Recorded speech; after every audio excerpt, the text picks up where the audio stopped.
Hello बच्चों, मैं हूं चंद्रशेखर और ये है आपका प्यारा सा चैनल CS विद्या कैंपस। बच्चों, तो हमने हाई स्कूल की जो फिजिक्स थी जितना हमने पढ़ा दिया था उससे आगे अगला एक टॉपिक बनाते हैं जिसका नाम होगा दर्पण। आज हम दर्पण के बारे में पढ़ेंगे। ठीक है, दर्पण के बारे में हम आज बात करेंगे कि दर्पण क्या होता है। तो बात समझिए मेरी ध्यान से। एक कहानी सुनाता हूं। ये कहानी मेरी खुद की बनाई हुई है। ठीक है, तो इस कहानी का मतलब है तुम्हें सिखाना। ये किसी फिजिक्स में नहीं लिखा है बेटा, लेकिन मैं ये चाहता हूं तुम्हें ज्यादा से ज्यादा सिखाए। देखो बेटा क्या हुआ। एक व्यक्ति थे जिनका नाम था चंगीलाल। ये मैं अक्सर नाम क्लास में भी लेता रहता हूं। तो ये व्यक्ति यहां से चलना स्टार्ट किया इन्होंने, तो इन्हें रास्ते में एक मिल गया कांच का टुकड़ा। क्या मिल गया? कांच का टुकड़ा। हेडिंग कौन सी बनाएंगे हम? दर्पण। कौन सी हेडिंग बनानी है? दर्पण। तो ये चंगीलाल रास्ते में जा रहे थे तो इन्हें क्या मिला? एक कांच का टुकड़ा। कांच के टुकड़े को देखा इन्होंने, देखने के बाद उसको उठाया। ये कांच का टुकड़ा है, इसको उठाया और ऐसे ऐसे करने लगे। तो इन्होंने उठाया उस कांच के टुकड़े को, इस तरीके से रखा हुआ था। अगर मैं इस कांच के टुकड़े को ऐसे रख दूं तो कुछ ऐसे दिखेगा। इस टुकड़े को अगर मैं ऐसे रख दूं बेटा, तो इसके दो प्रश्न हैं, एक आगे वाला और एक पीछे वाला। दो प्रश्न। तो इस टुकड़े को मैंने ऐसे रख दिया। रखने के बाद इसके एक पृष्ठ पर यानी पीछे के पृष्ठ पर हमने क्या कर दी? पॉलिश कर दी। एक पृष्ठ पर हमने पॉलिश कर दी। अब जैसे हमें दर्पण में होता शीशा, अब इसके सामने हम खड़े होंगे तभी तो हमें आईने में, मतलब इसमें हमें अपना चेहरा दिखेगा। तो हमने इस तरीके से रख दिया, इसको ऐसे रख दिया। रखने के बाद इसके एक पृष्ठ पे हमने कर दी पॉलिश। क्या कर दी बेटा? पॉलिश। क्या कर दी? पॉलिश कर दी। ठीक है, अब पॉलिश करने के बाद अब बात समझिए, यहां से दर्पण की परिभाषा बनती है। क्या बनती है? दर्पण होता क्या है? कांच का टुकड़ा होता है। क्या होता है बेटा? कांच। क्यों? कांच से ही तो दर्पण बना है। तो हम कह सकते हैं कि कांच से बना, या ऐसे मान लो, सीधा सीधा हम ऐसे बोल सकते हैं बेटा कि दर्पण होता क्या है। बहुत ही सिंपल सी परिभाषा है इसका। इसकी देखो,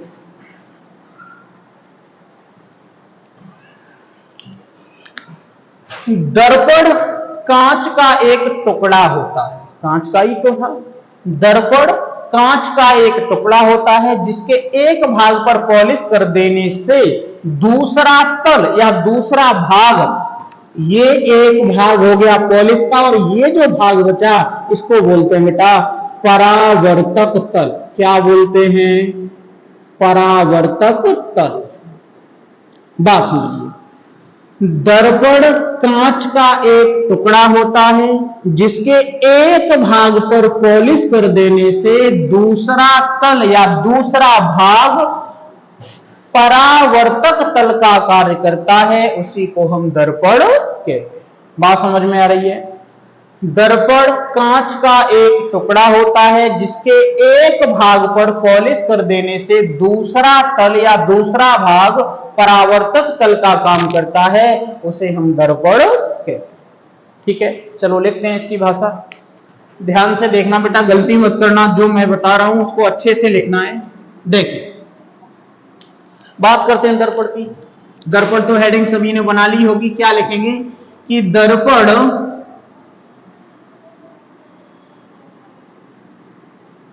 कांच का एक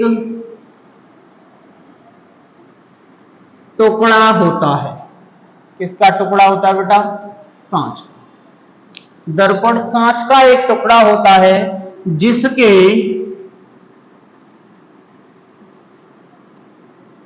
एक भाग पर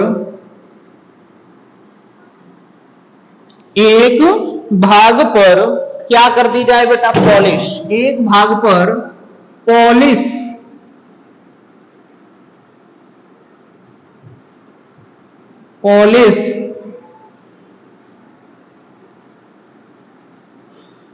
कर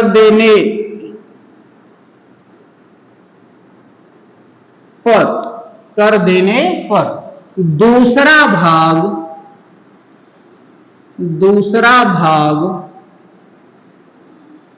परावर्तक तल का कार्य करता है। बात समझ में आ रही है? देखो, दर्पण कांच का एक टुकड़ा होता है जिसके एक भाग पर पॉलिश कर देने से दूसरा भाग परावर्तक तल का कार्य करता है, उसे दर्पण कहते हैं। दर्पण कहते, बताइए यहां तक समझ में आ गया?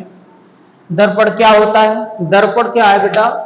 दर्पण कांच का एक टुकड़ा होता है जिसके एक भाग पर पॉलिश कर देने से या पॉलिश कर देने पर दूसरा भाग परावर्तक तल का काम करता है, उसे हम दर्पण कहते हैं। ठीक है, अब अगला पॉइंट हम इसके नीचे बनाते हैं, दर्पण के प्रकार। बात समझना अच्छे से, दर्पण के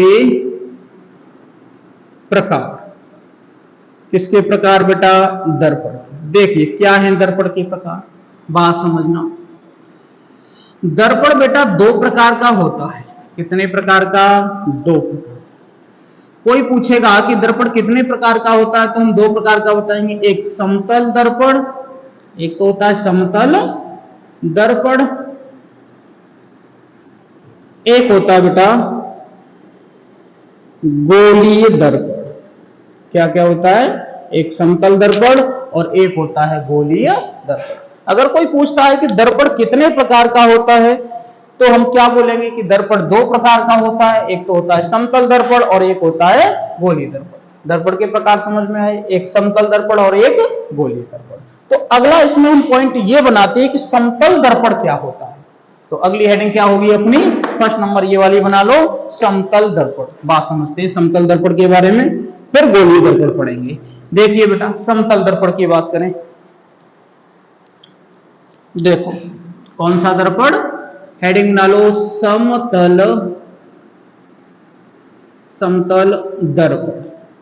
समझिए क्या है समतल? समतल का मतलब बिल्कुल सीधा। समतल का मतलब क्या होता है? बिल्कुल सीधा। देखिए समझिए, इसे हम बोल सकते हैं बेटा होता तो ये कांच ही है, तो हम यहां से लिखना स्टार्ट करेंगे कि कांच की वह प्लेट जिसके, यानी जो समतल दर्पण होगा बेटा होगा तो कांच का ही टुकड़ा, तो कांच की वह प्लेट जिसके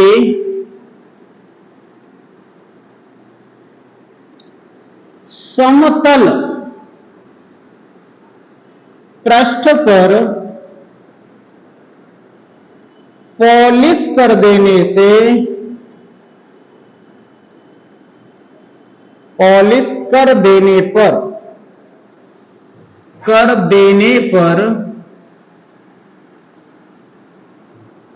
दूसरा तल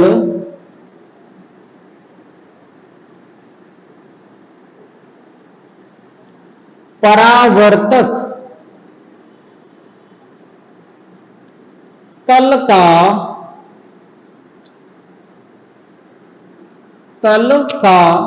कार्य करता है, कार्य करता है।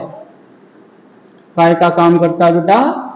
परावर्तक तल। बात समझिए, एक हमने समतल प्लेट ले ली बेटा, इसका अगर चित्र बनाना चाहें तो इस तरीके से बना सकता है। ये कैसी? बिल्कुल सीधी प्लेट है। इसके जिसके एक समतल, दोनों पृष्ठ समतल है, किसी एक पृष्ठ पे हमने क्या कर दी? पॉलिश। ठीक है भैया, एक पृष्ठ पे पॉलिश कर दो,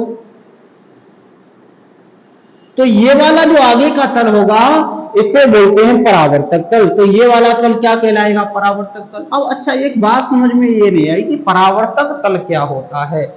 वह तल जिसपे किरणें जाके टकराती हैं, जिसपे किरणें जाके टकराती हैं, या उसी तल को क्या बोलते हैं? परावर्तक तल। जैसे यहां से किरणें जाएगी, टकराएंगी, फोकस से कुछ निकलेंगी, कुछ वक्रता केंद्र से, तो इस तरीके से जो टकरा के वापस आएंगे, यानी यहां से परावर्तन होता है। तो इस कारण इसका नाम क्या बोलते हैं? परावर्तक तल बोलते हैं, जिसपे ये किरणें टकराती हैं। तो ये कौन सा दर्पण? बिल्कुल सीधी प्लेट है, ये कौन सा दर्पण है बेटा? समतल दर्पण। तो ये परिभाषाएं नोट कर लो और इस चित्र को बना लो। अगली हेडिंग बनाते हैं गोलीय दर्पण। देखिए बेटा क्या है गोलीय दर्पण, हटा देता हूं मैं इसको, अगली हेडिंग बना लेते हैं गोलीय दर्पण। देखो क्या है गोलीय दर्पण।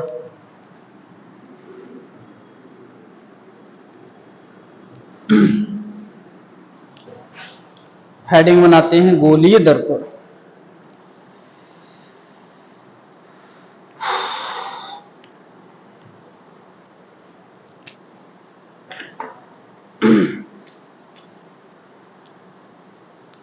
कौन सी हेडिंग बनाते हैं बेटा? गोलीय दर्पण। गोलीय दर्पण। समझ, इस गोलीय दर्पण के बारे में समझ लेते हैं। जैसे होता तो दर्पण यानी कांच से बना होगा, तो हमने क्या किया, एक कांच का गोला ले लिया। क्या ले लिया बेटा? एक कांच का गोला। सॉरी, वही भविष्य में हमें हमारी जो ड्राइंग है वो बहुत बेटा अच्छी है, इतनी अच्छी है कि कभी एक गोला बन ही नहीं पाएगा हमसे। ये तुम्हारा क्या बन गया? गोलीय दर्पण। एक गोला बन गया, ठीक है। इस गोले को हमने इस तरीके से काटा, ऐसे ऐसे ऐसे, ठीक है। इस तरीके से हमने काटने के बाद बेटा एक काम कर दिया कि इस पे तो हमने अंदर की ओर पॉलिश कर दी और इस वाले गोले पे बाहर की ओर पॉलिश कर दी। तो ये जो दर्पण बना तो गोलीय दर्पण, लेकिन इसके दो नाम बन गए बेटा। जब अंदर पॉलिश हो, जब बाहर पॉलिश हो, तो इसके कितने नाम बन गए? दो। क्या नाम बना? पहला नाम इसका बना यहां पे उत्तल दर्पण। कौन सा दर्पण? उत्तल दर्पण। दूसरा नाम बना इसका अवतल दर्पण। अवतल दर्पण। लेकिन इन दर्पणों को पढ़ने से पहले हमें गोलीय दर्पण के बारे में मालूम होना चाहिए। ये तो इसके भाग हो गए। अब पूछता कोई कि गोलीय दर्पण, ऐसे पूछेगा कि दर्पण कितने प्रकार के होते हैं, तो दर्पण दो प्रकार के। कौन कौन से? एक समतल और एक गोलीय। अब पूछेगा कि गोलीय दर्पण कितने प्रकार के होते हैं, तो ये भी दो प्रकार के। कौन से? अवतल दर्पण और वो सॉरी उत्तल दर्पण और अवतल दर्पण। तो अब इसके बारे में भी पढ़ेंगे। गोलीय दर्पण दो प्रकार के होते हैं, लेकिन गोलीय दर्पण होता क्या है इस बारे में थोड़ी चर्चा कर लेते हैं। देखिए बेटा, गोलीय दर्पण क्या है? एक बात बताओ, ये इसका बेटा परावर्तक तल है और ये गोले से काटा गया है, ये भी गोले से काटा गया है। तो हम बोल सकते हैं कि गोलीय दर्पण, हम ऐसे बोल सकते हैं बेटा,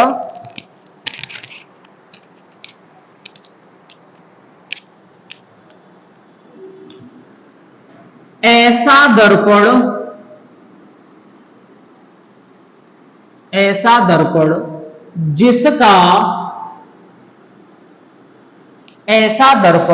जिसका परावर्तक पृष्ठ गोलीय हो। ऐसा दर्पण जिसका परावर्तक पृष्ठ कैसा हो? गोलीय हो।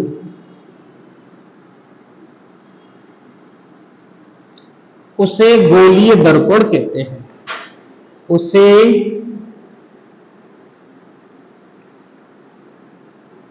गोलीय दर्पण कहते हैं।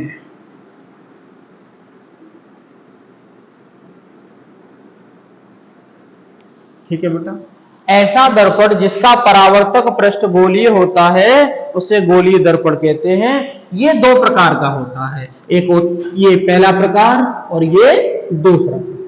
एक होता है उत्तल दर्पण और एक होता है अवतल।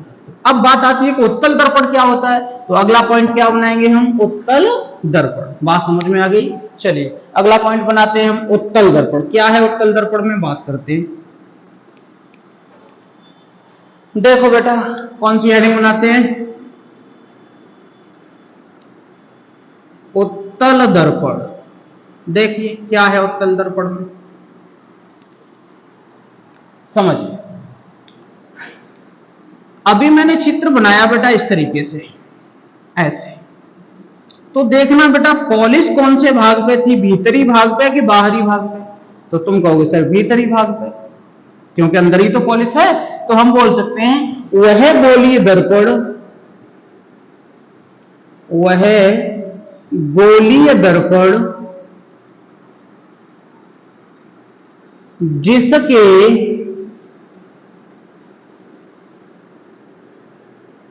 भीतरी भाग पर, जिसके भीतरी भाग पर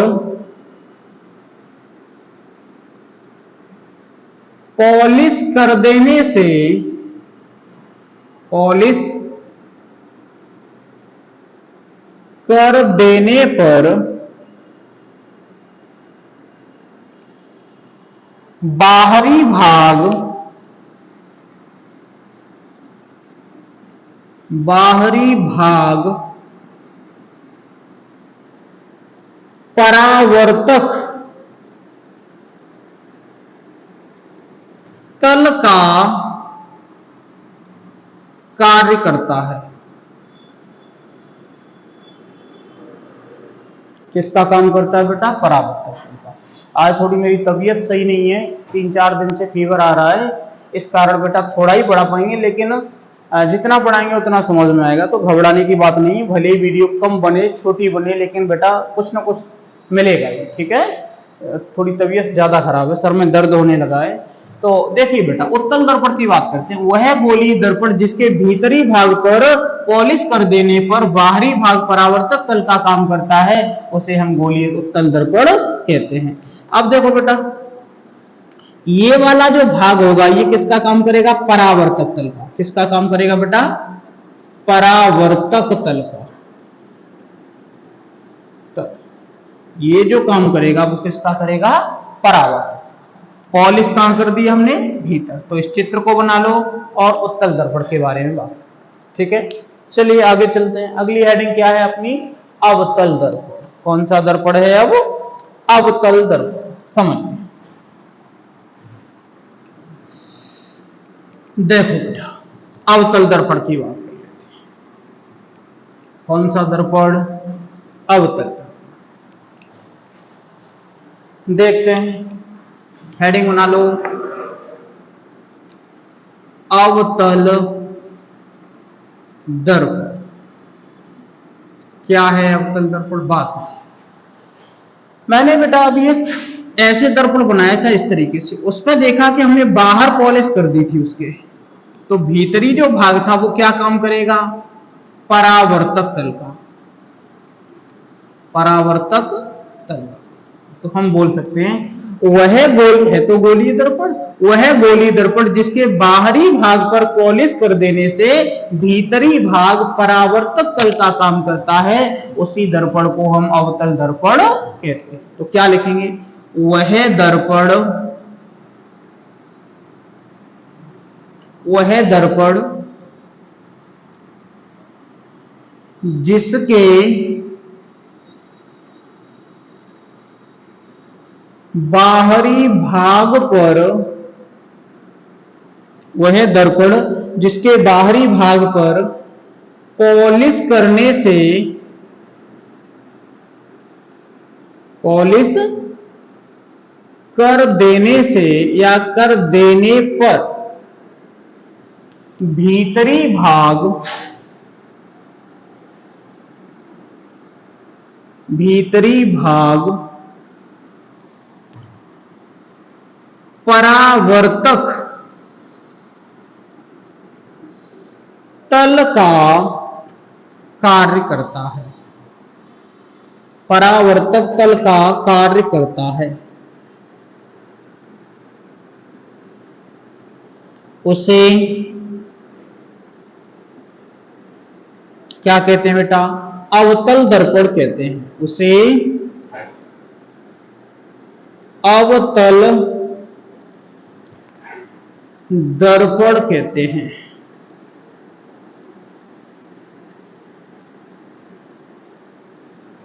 अवतल दर्पण कहते हैं। ये इसका चित्र।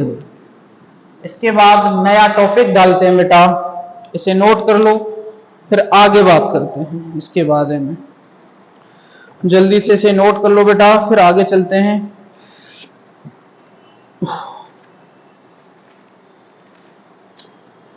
चलो कुछ और पढ़ाते हैं इसके बाद। आज हम प्रतिबिंब के बारे में थोड़ा सा समझेंगे। प्रतिबिंब, अगली हेडिंग बनाएंगे कौन सी?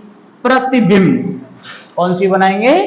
प्रतिबिंब। तो बात समझते हैं प्रतिबिंब क्या होता है।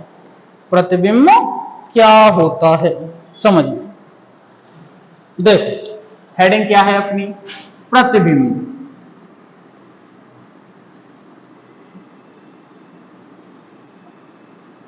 समझिए,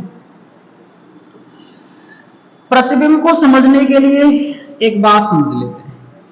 ये अभी अब कौन सा दर्पण बनाया था इस तरीके से बेटा? अवतल दर्पण। कौन सा दर्पण बनाया था? अवतल दर्पण। अगर मैं इसको पूरा कर देता ऐसे ऐसे, ठीक है ना, थोड़ा अच्छा जैसा भी बनाओ बेटा, मुझसे गोला बनाना नहीं आता, तुम अपने हिसाब से थोड़ा भाव प्रकट करके सीख लो। देखिए कैसे, ये तुम्हारा एक अब इधर पॉलिश है तो इतना इतना भाग जो है इस गोले का वो क्या है? अवतल दर्पण। अब देखना इस पूरे गोले का कहीं केंद्र होगा, कहीं तो केंद्र होगा। तो और जहां से हम केंद्र होगा वहां से परिधि तक की दूरी को त्रिज्या बोलते हैं। क्या बोलते हैं बेटा? त्रिज्या। ठीक है, इसको हमने इससे काट दिया तो अब इसका नाम अवतल दर्पण हो गया। इसको थोड़ा और आगे बढ़ा दो बेटा, ये होता है मुख्य अक्ष। क्या होता है ये? मुख्य अक्ष। ठीक है, अब बताइए बेटा, हमें अपना फोटो देखना है, इसमें अपना चेहरा देखना है, तो किसी भी वस्तु को हम कहां रखेंगे? दर्पण के सामने। दर्पण के सामने रखेंगे। यहां तुम्हारा केंद्र ओ, वक्रता केंद्र बोलते हैं इसे, सी है, तो सी के ठीक यहां पे मान लेते हैं कि यहां इसका फोकस होगा। तो बात समझिए, एक किरण बेटा इस तरीके से आई और यहां से आई इस तरीके से, इस पर टकराई। टकराने के बाद क्या बाहर जा पाएगी? नहीं जा पाएगी। क्यों नहीं जा पाएगी? क्योंकि पॉलिश हो रखी है। अच्छा, इस पर टकराने के बाद बेटा वो सीधी फोकस से निकल जाएगी, मुख्य अक्ष के समांतर आएगी, टकराने के बाद कहां से जाएगी बेटा? फोकस से। अब तुम एक बात सोचोगे, सर अगर ये छोटे व्यक्ति होते यहां से आती तब भी ऐसे जाती फोकस से, नीचे से आती तब भी कहां से जाती? फोकस से। लेकिन जब तक किरण मुख्य अक्ष के समांतर जा रही है तब तक ये किरण हमेशा फोकस से होकर ही जाए। बात समझ में आ रही है? भले ही यहां से जाए, टकराएगी तो जाएगी फोकस से होकर। दूसरी बात, एक किरण बेटा वक्रता केंद्र से होती हुई इस तरीके से आई बेटा, ऐसे ऐसे आई, इस पर टकराई, टकराने के बाद सीधे आई, आई टकराई, टकराने के बाद पुनः वापस लौट गई, जैसे आई थी वैसे चली। बात समझ में आई? जैसे आई थी वैसे ही चली गई। इन दोनों किरणों ने यहां पर मिलान कर लिया, ये यहां इनका क्या हो गया? मिलान।